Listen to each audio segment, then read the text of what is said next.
Video like जरूर कर लीजिए और ऐसे वीडियो लगातार फ्री में पाने के लिए चैनल को तुरंत सब्सक्राइब कर लीजिए और बेल आइकन को जरूर टैप कर लीजिए ताकि आगे भी सारे वीडियो आपको मिलते रहे। यूट्यूब में फॉलो करते हैं तो प्लीज ये वाला फ्री टेलीग्राम चैनल जरूर ज्वाइन कर लीजिएगा। सारे नोटिफिकेशन सारे अपडेट यहीं पे आते हैं, ध्यान रखिए। एक बार फिर से आपका स्वागत है सी सेट प्रिपरेशन के इस यूट्यूब चैनल पर। फ्रेंड्स, आज की इस वीडियो में हम लोग यूपी पीसीएस प्री के लिए सी सेट में इंटरपर्सनल स्किल के टॉप 500 एमसीक्यूज की एक क्लास को और आगे बढ़ाएंगे, जिसमें प्रश्न संख्या 121 से आगे बढ़ेंगे। इससे पहले की वीडियोस अगर आपने नहीं देखी तो आप प्लेलिस्ट में जाकर ज़रूर देखिएगा। देखिए दोस्तों, हम लोगों ने इंटरपर्सनल स्किल और कम्युनिकेशन स्किल की थियोरेटिकल क्लास भी कर रखी है, जो कि आप प्लेलिस्ट में जाकर देख सकते हैं। इसके अतिरिक्त एमसीक्यूज की क्लासेस चल रही है, जिसमें हम लोगों ने 120 प्रश्न का डिस्कशन इससे पहले कर रखा है। आज 121 से आगे बढ़ेंगे। तो चलिए दोस्तों, स्टार्ट करते हैं आज के इस इंटरेस्टिंग सेशन को। इससे पहले आप वीडियो को लाइक ज़रूर कर दीजिएगा और चैनल पर अगर पहली बार विजिट किए तो सब्सक्राइब करना ना भूलिएगा। फ्रेंड्स, टीम के पेड कोर्सेज से जुड़ने के लिए आप इन दिए गए नंबर पे कॉल या व्हाट्सएप करके टीम के पेड कोर्स के बारे में अतिरिक्त जानकारी प्राप्त कर सकते हैं। इसके अतिरिक्त ज्ञान सर का व्हाट्सएप नंबर है, आप यहाँ से व्हाट्सएप के माध्यम से भी जानकारी ले सकते हैं। और प्रश्न संख्या 121 दिया है ना, निम्नलिखित में से कौन सा समस्या समाधान में कभी कभी बाधा उत्पन्न करता है। देखिए, अब ये बता रहे हैं विच one of the following sometimes hinders the problem solving, है ना। कभी कभी प्रॉब्लम सॉल्व कर रहे हैं तो उसमें कौन सी चीज समस्या पैदा कर सकती है। देखिए यहाँ पे दिया स्वशोध, है ना, मानसिक विन्यास, सादृश्यता और एल्गोरिथम। देखिए स्वशोध, इससे कोई समस्या नहीं आएगा, है ना। सादृश्यता से भी कोई समस्या नहीं आएगा, एल्गोरिथम से भी नहीं आएगा। जो मानसिक विन्यास है ये कभी कभी समस्या उत्पन्न कर सकते हैं। मेंटल सेट, तो पहले प्रश्न का सही उत्तर हो जाएगा विकल्प बी। अगले प्रश्न पर आते हैं। नेक्स्ट क्वेश्चन दिया, निम्नलिखित निर्णय शैली में किसमें लंबा समय लगता है। Which of the following decision making takes style takes longer time. अब आपको बताना है कि डिसीजन मेकिंग की प्रक्रिया में किसमें ज़्यादा लंबा समय लग सकता है। देखिए यहाँ पे दिया विश्लेषणात्मक शैली, है ना, व्यवहार परक शैली, निर्देशात्मक शैली और इसमें से कोई नहीं। देखिए एनालिटिकल स्टाइल, बिहेवियरल स्टाइल और डायरेक्टिव स्टाइल और नॉन ऑफ दिस, है ना। एनालिटिकल, जब आप किसी का विश्लेषण कर रहे हैं तो इसमें ज़्यादा समय लग सकता है। तो 122 का सही उत्तर हो जाएगा विकल्प ई। प्रश्न संख्या 123 पर आते हैं। 123 में यहाँ पर दिया हुआ है कि किसके निराकरण में परिभाषा की प्रमुख उपयोगिता है। मतलब यहाँ पे किसको निराकरित करने के लिए परिभाषा की आवश्यकता अत्यंत आवश्यक होगी। तार्किक आकार के, व्याकरण के नियम के, अर्थ के और संदिग्धता के। देखिए कोई चीज संदिग्धता है ना, एम्बिग्यूटी, है ना, संदिग्धता है, इसका अगर निराकरण करना है तो आपको परिभाषा देना पड़ेगा। तो 123 का जो विकल्प बनेगा विकल्प डी इस प्रश्न का सही उत्तर हो जाएगा, संदिग्धता।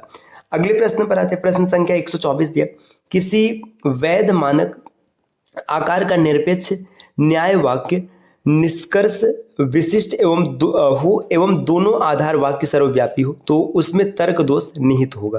देखिए आपको बताया जा रहा है कि वैध मानक है ना, इसमें निरपेक्ष न्याय वाक्य निष्कर्ष विशिष्ट और दोनों आधार वाक्य है ना।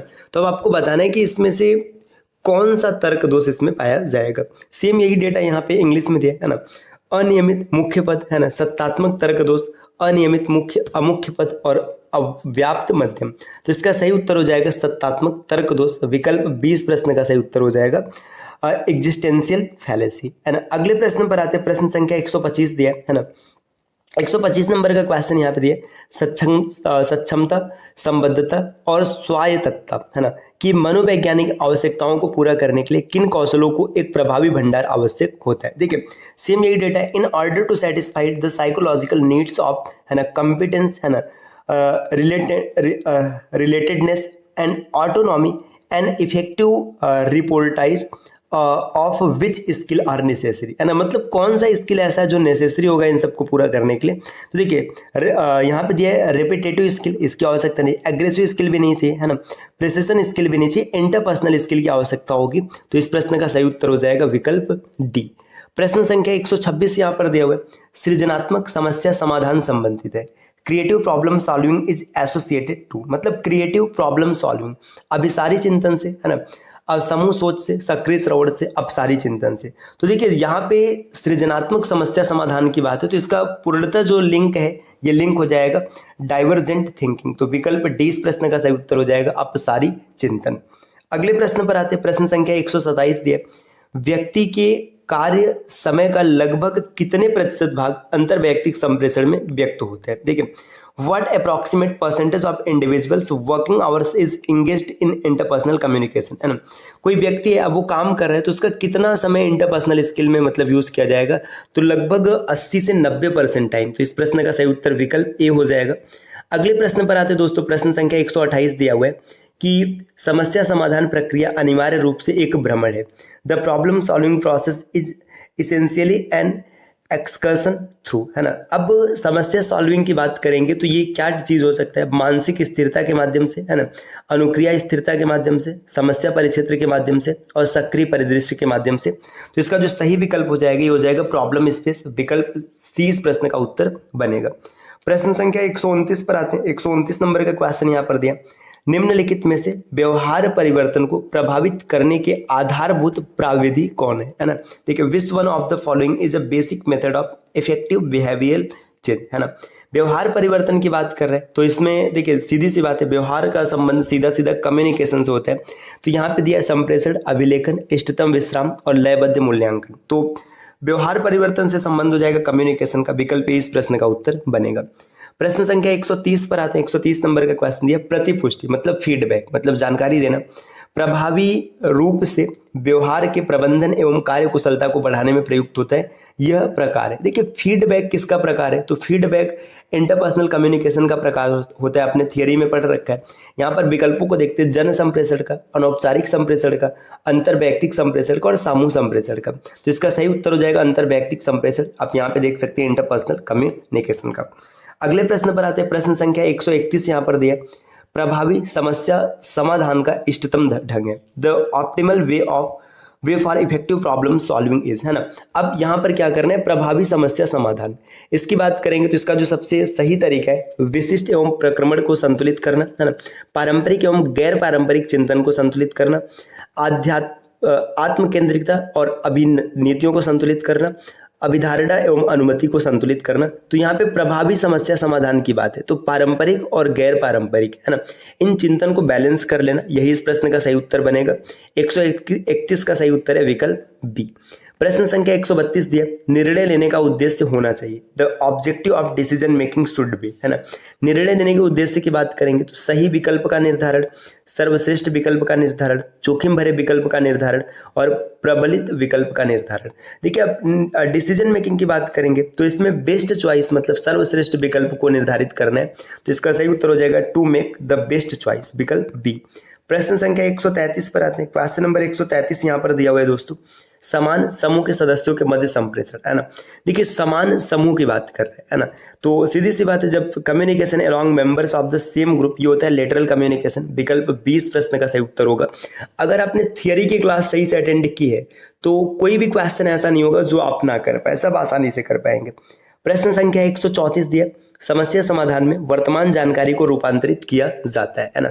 In problem solving the present information is converted into, है ना, जो प्रेजेंट इन्फॉर्मेशन होगा उसको कन्वर्ट कहाँ किया जाता है, मानसिक चित्त प्रकृति में, मानसिक पृष्ठभूमि में, है ना, बाह्य मानसिक प्रतिनिधित्व में, आंतरिक मानसिक प्रतिनिधित्व में। तो इंटरनल मेंटल रिप्रेजेंटेशन इस प्रश्न का सही उत्तर होगा आंतरिक मानसिक प्रतिनिधित्व, इसी के हिसाब से निर्णय लिया जाता है। प्रश्न संख्या 135 की बात करेंगे तो 135 में दिया, निम्नलिखित में से कौन सचेतन श्रवण में बाधा नहीं है। देखिए, आपको ये बताना है कि जो सचेतन श्रवण है मतलब एक्टिव लिसनिंग है, इसमें माइंडफुल लिसनिंग, माफ कीजिएगा मैं एक्टिव लिसनिंग बोल गया, है ना, इसमें कौन बाधा नहीं आएगा। तो 135 नंबर के क्वेश्चन की बात करेंगे। देखिए, यहाँ पे दिया है पूर्व निर्णय, है ना, दिक दृष्टिकोण, संदेश अतिभार और जटिल संदेश जटिलता। तो इसका सही उत्तर होगा द्विक दृष्टिकोण, विकल्प बी, क्योंकि यहाँ पे बात किया जा रहा है माइंडफुल लिसनिंग की। अगले प्रश्न पर आते हैं। प्रश्न संख्या 136 दिया हुआ है। 136 नंबर का क्वेश्चन यहाँ पर, यदि कोई व्यक्ति किसी समस्या का समाधान अपने पूर्वानुभव के आधार पर करने का प्रयत्न करता है तो उसे कहा जाता है। देखिए, जो आपका पूर्वा अनुभव है, ऐसा क्वेश्चन कल भी देखने के लिए आपको मिला था, है ना। अच्छा, क्वेश्चन रिपीट क्यों हो रहा है, क्योंकि ये सब PYQs है, मतलब अलग अलग एग्जाम में आए हुए हैं तो फिर यहाँ पे रिपीट हो रहे हैं, है ना। अब आप अपने पूर्व अनुभव के आधार पे किसी चीज को का निर्णय ले रहे हैं, है ना, तो इसे मतलब कहते हैं मानसिक विन्यास, मेंटल सेट, विकल्प बी।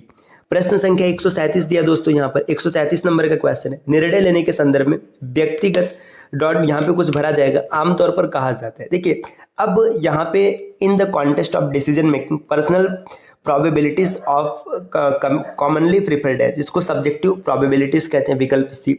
प्रश्न संख्या 138 पर आते हैं। 138 दिया, संप्रेषण प्रक्रिया में सूचना को जानबूझकर हेरफेर करना कहलाता है। देखिए, सूचना का आप जानबूझकर हेरफेर कर रहे हैं तो इस प्रक्रिया को फिल्टरिंग कहते हैं। फिल्टरिंग का मतलब आप उसे फिल्टर कर रहे हैं। देखिए, निस्पंदन, दृढ़तापरक, विमलन, अमूर्तता, तो यहाँ पे निस्पंदन इसका सही उत्तर होगा, फिल्टरिंग, विकल्प ई।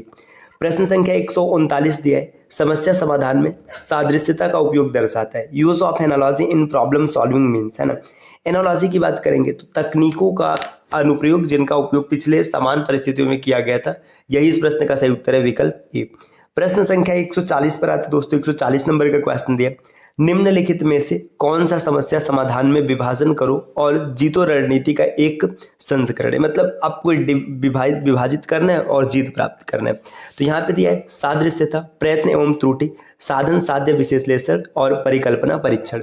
तो यही डेटा इंग्लिश में दिया है, which one of the following is a version of divide and conquer strategy in problem solving. देखिए, आपको क्या करना है, एनालॉजी ये नहीं आएगा, ट्रायल एंड एरर ये नहीं आएगा, मीन्स इंड एनालिसिस, है ना। इसका सही उत्तर विकल्प सी होगा। तो आज की क्लास के 20 क्वेश्चन है जिसका डिस्कशन हम लोगों ने किया है। इस प्रकार के वीडियोस आपको लगातार मिलते रहेंगे, बस इसके लिए चैनल को सब्सक्राइब करना है ना। और सब्सक्राइब करने के कोई पैसे नहीं लगते दोस्तों, है ना। और अगर आप कंप्लीट प्रिपरेशन करना चाहते पैसे देकर, मतलब टीम के पेड कोर्स से जुड़कर, तो आप इन दिए गए नंबर पे कॉल या व्हाट्सएप करके आप जानकारी प्राप्त कर सकते हैं।